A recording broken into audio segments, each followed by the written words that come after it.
Thank you so much, London, for the beautiful introduction. And it's a high bar to read after our first reader.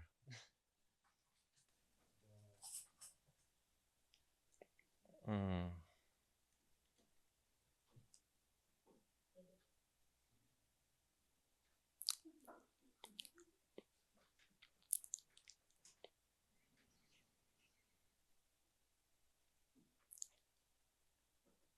Because of the ravages of colonization, so many people lost track of their lineage, but not their ancestry.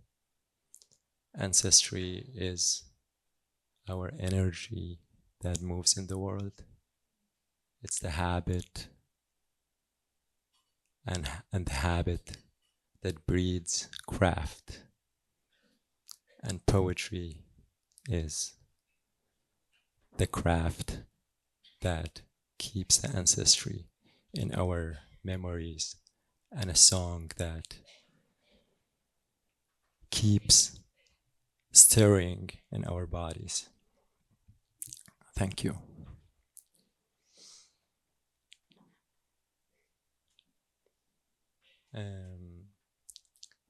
I will start by singing one of my grandmother's songs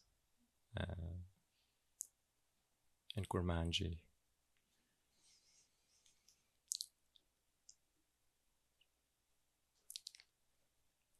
Hey, hey, سبهم جگلی پنگانده قطار پزه کووی زوزاند مهنا قلیلکو بیبونه چموکانیا شتوی هفودود روانده کوانا دل ملولو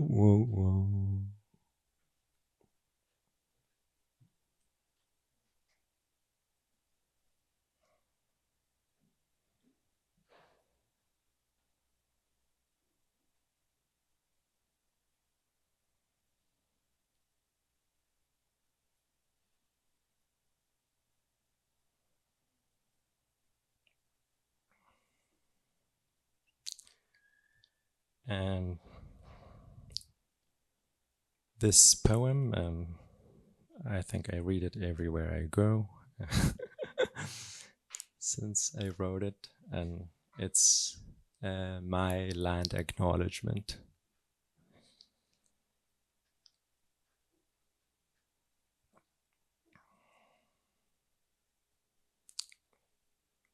It's called A Song to a Turtle in Turtle Island.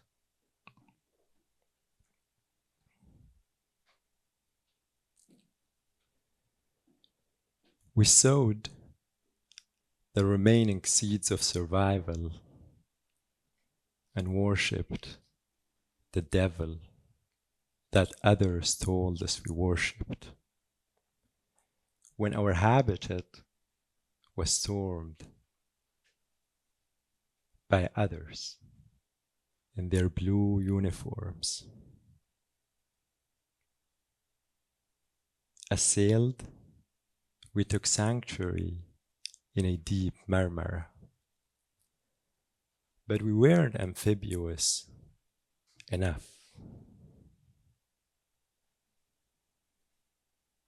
In our homeland, our very immediate past land of no return, our becoming a song homeland, we took sanctuary in a deep Marmara, but we weren't amphibious enough. Disoriented fairy races that muffled their kaleidoscopic prayers and stranded. We had no fairy tales about our brief marine lives, nor did we have any songs of effervescence to bequeath. Trapped in between two fatal blues, we surrendered to the most dormant, most abstract. Before seas, what color was the sky? Before the sky, what color were the seas? Surviving pages tell us that Holago dumped all the books of the house of wisdom in the Tigris, turning it into an inky river of running words that watered the Mesopotamian marshes where reed flutes sheltered ever-howling blues that smuggled sorrows in our pulmonary memory on the back of mythical winds to our collateral times, that spoilers tore their covers apart to make sandals out of their leather, walking shod in the corpses of imagination. Today, Mom slapped me on the face with her rough and cracked, dominant hand, as heavy and light as La Mano de Dios, when I arrived home in a blue Maradona jersey.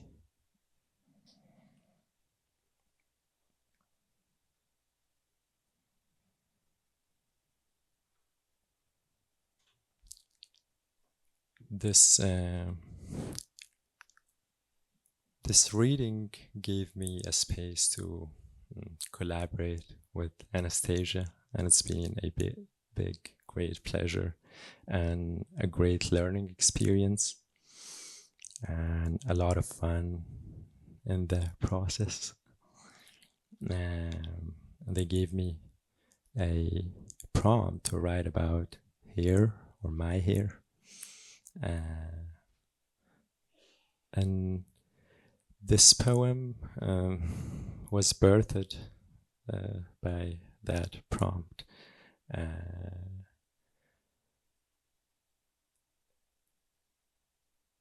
The last part of it especially, I had like a version, and then the other version comes as like a parallel for the other version.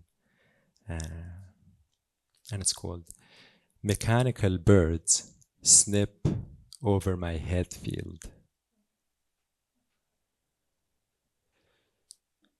The women of my village cut their braids to mourn their lovers and crowned their headstones, while the men grew their beards long to mourn their lovers, until they became tribes of mourners. My grandfather had 12 braids he braided every morning, looking through a round red mirror. He put a felt hat on top of his head, matching his mustache yellowed in the middle from smoking the tobacco of Kursi, with his church word and pipe under our fig tree where he listened to pirate stations and smuggled tapes on the lowest volume before the Republican Guard raided our house to drag my father to military service. My father had long hair in college, where he studied Arabic literature, practiced Arabic calligraphy with Chinese baby hair brushes and German ink. He was conscripted into the military immediately after graduation from college. When demobilized, he came back home with a national flag, the national anthem, a pierced bag with apples that fell through one after another. Too sharp stars on his sharp, khaki cooler, a shaved head as glossy as one of those apples, and a desire as sharp as a pocket knife he'd inherited to cut everyone's hair. So he became a barber. He took me to his barber shop to sweep his customers' hair after he cut them. On my first day, he punished me for mixing Fakir Khurdo's hair with other customers. Fakir Khurdo's family regarded their hair as sacred. A young man in a tribe of 7 generations of mourners. For all of his life, he had treated his beard with sugar and water. Later, he was forced to cut it in the military, serving along with my father. He swept his hair, put it in a bag, and brought it back home where he kept it in his family's storage pit they dug 7 years earlier when rumors spread that an asteroid will hit our planet by the year 2000, marking the end of the Earth and Earthlings. One winter after the year 2000, he even gave us a jar of soy sauce in exchange for a haircut. We all enjoyed it with dumplings before rumors spread that he learned from Chinese workers in Baghdad to make soy sauce from human hair. Since then, we all feel sacred hair growing inside our veins.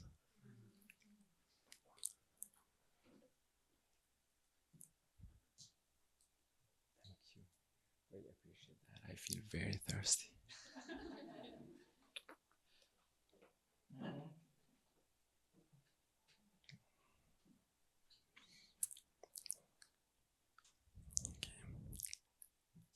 This morning, I drew aside my sun worshipper's flag curtain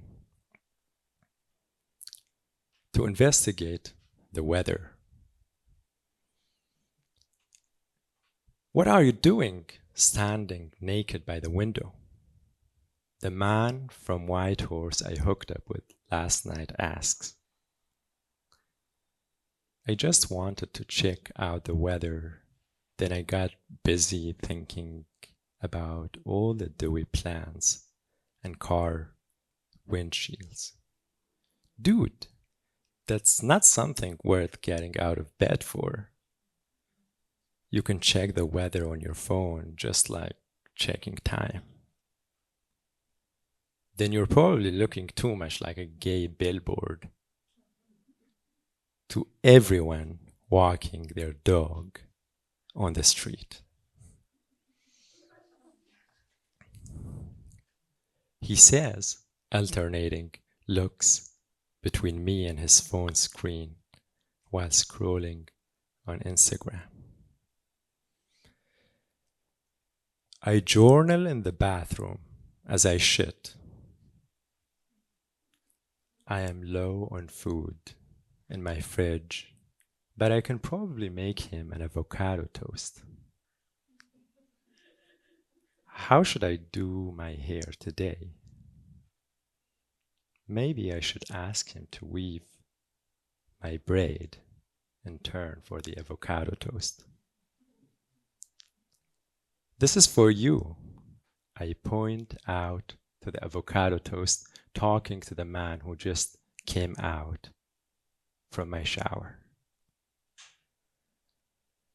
And also, the water is boiling. What kind of tea would you like? TY. I am actually allergic to avocados. too bad, I think. But maybe I can still ask him to help me braid my hair. Sorry to hear that, man. Would you like to have a tea? He browses my shelf, saying, all your teas are caffeine free.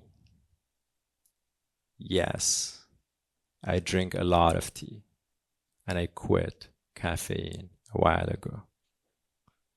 Oh, it's almost 9. He grabs his jacket and rushes out, blowing a kiss. My bathroom mirror is steamed.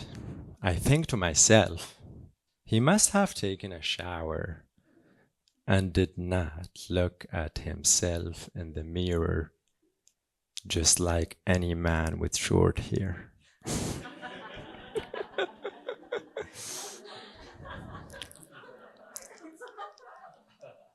I feel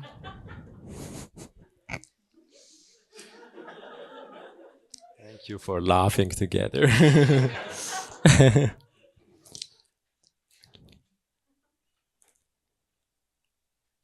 I think to myself, he must have taken a quick shower and did not look at himself in the mirror, just like any man with short hair. I feel unattracted and leave the text he just sent me unread. I wipe out my mirror with my hand. My hair locks remind me of my notebook with the great wave of Kanagawa texture. I look for my notebook. I find it on the toilet seat where I left it while brushing my teeth. Did he not use the bathroom this morning? I frame my latest reflection with red ink and label it and realized. My dewy mirror reminds me of the weather again. I crane my neck through the window. Auckland sky boasts cirro-cumulus clouds, the yang of my hair's yin. I take the mask off my hair. What fruit do you want your coconut-scented head to look like this morning? I ask myself in the mirror. A broccoli, a pineapple, an onion with sprout freshly yanked.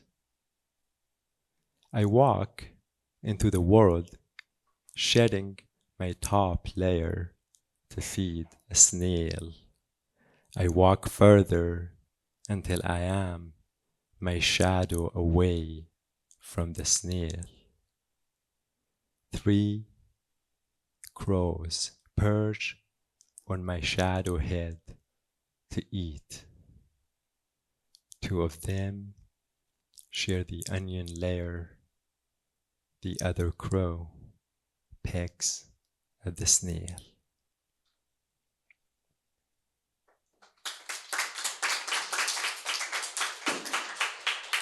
Thank you.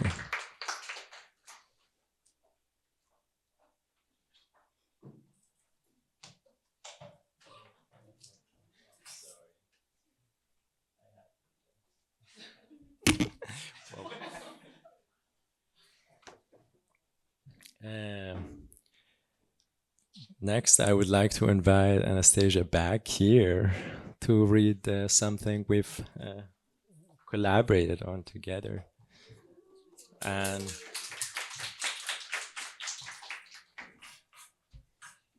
thank you. Um,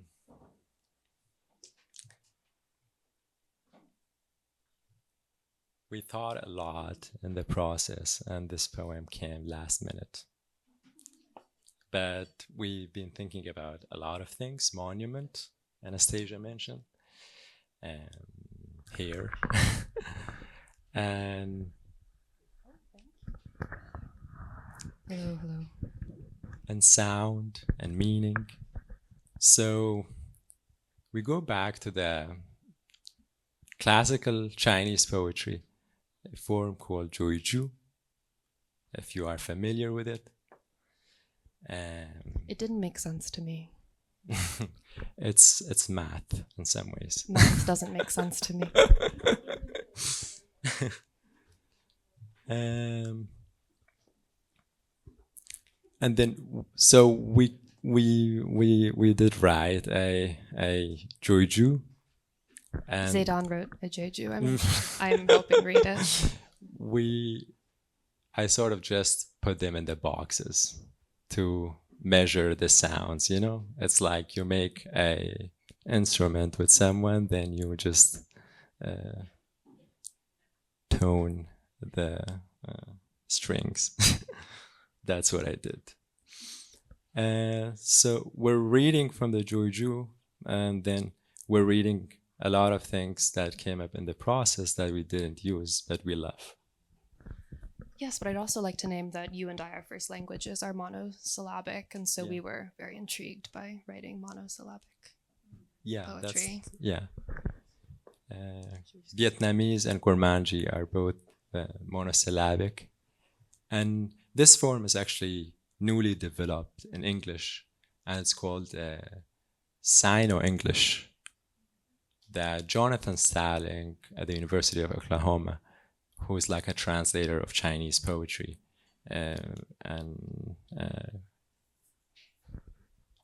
just like worked on, developed in English. And should we get started? Yeah. Okay. You want to read? I've decided that the title is Two Leos, because that's what we are. Yeah. Okay. Well, can I take this out? Yes. Okay. Ready? Okay. Okay. I'm starting. You're starting. Okay. Take the lead. Red bridge, fog shrouds, boat sails slow. Jet plowed, ash frick, new tide flow. Lift eye, find birds, turn past crow. Grief man, lung fraught, friend past foe. And now we're breaking form. Now we are deregulating the form. Okay. Duct tape. That vape. Okay. Sweet date. Bad faith. Sphinx twin. Le Gwyn. Boy toy. Toy boy. Fair fight. Far sight.